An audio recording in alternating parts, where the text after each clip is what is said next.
السلام علیکم پیارے بچوں، امید ہے کہ آپ سب لوگ ٹھیک ہوں گے۔ آج کے لیکچر میں ہم سیکھیں گے اسلامی مہینوں کے نام، جن میں سب سے پہلے آتا ہے محرم۔ محرم کے بعد آتا ہے صفر، جو کہ دوسرا اسلامی مہینہ ہے۔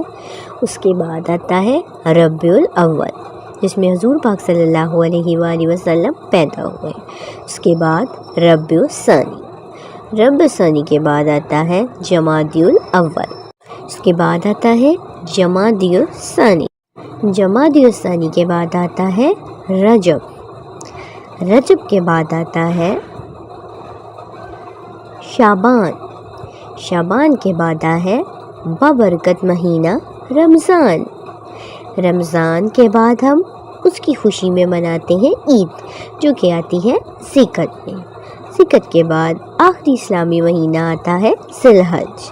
امید ہے بچوں کہ آپ کو آج کا لیکچر سمجھ آیا ہوگا۔